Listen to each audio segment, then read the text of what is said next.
wabarakatuh. Perkenalkan, nama saya Ayu Fitra Dewi dengan NIM 877642346. Saya akan mempraktikkan tentang sistem pencernaan manusia.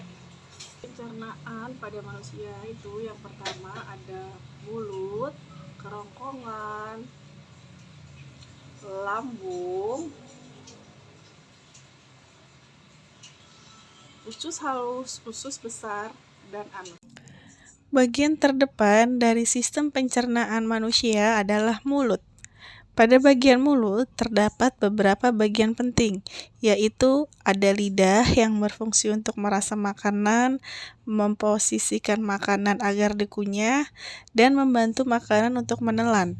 Yang kedua, ada gigi yang berfungsi untuk mengunyah makanan yang akan dikonsumsi menjadi lebih halus. Yang ketiga, ada juga ludah yang akan membantu menelan makanan lebih mudah dan berfungsi untuk melindungi rongga mulut. Yang kedua, ada kerongkongan atau esofagus. Kerongkongan adalah lorong yang akan dimasuki makanan yang selesai kita kunyah di antara rongga mulut menuju lambung dan melalui proses pencernaan yang selanjutnya.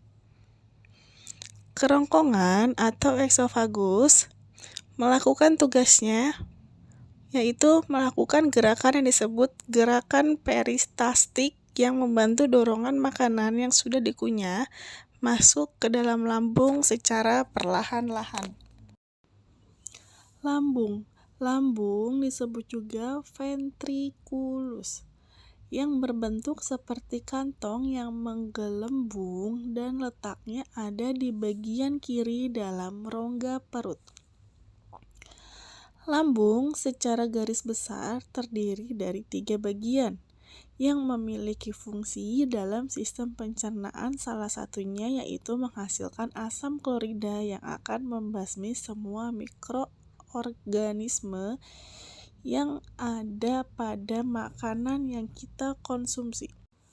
Lambung juga mengeluarkan asam hidroklorik atau HCl yang dapat membantu membunuh bakteri dan menyediakan lingkungan asam untuk aktivitas enzimatik yaitu enzim protease. Selain itu, di sel lambung juga membuat enzim lain yaitu renin, galatinase, lipase, dan lambung. Bagian selanjutnya ada usus halus. Usus halus memiliki beberapa bagian, di antaranya adalah usus 12 jari, usus kosong, usus penyerapan. Ada banyak proses yang terjadi pada usus halus. Di dalam usus halus juga memproduksi berbagai macam enzim yang dapat mengubah beberapa zat makanan menjadi kandungan yang dibutuhkan oleh tubuh agar lebih diserap. Selanjutnya ada usus besar. Usus besar adalah tempat sisa makanan kemudian berada dan nantinya akan dibusukkan menggunakan bakteri Escherichia coli yang bisa membuat kotoran kemudian dibuang melalui anus. Yang terakhir ada rektum dan anus. Pada bagian ujung usus besar inilah yang disebut dengan rektum, yang merupakan jalur yang akan dilalui kotoran menuju tempat pembuangan terakhir yaitu anus. Jadi, urutan pencernaan makanan pada manusia yang pertama itu, makanan akan masuk ke dalam mulut melalui proses pengunyahan agar usus halus mencerna dan diteruskan ke lambung secara sedikit demi sedikit melalui kerongkongan. Setelah berada di lambung, maka akan dilakukan proses pencernaan secara kimiawi yang berkaitan dengan enzim yang ada di lambung. Makanan yang berada di lambung kurang lebih selama 3 atau 4 jam akan diteruskan kepada usus halus.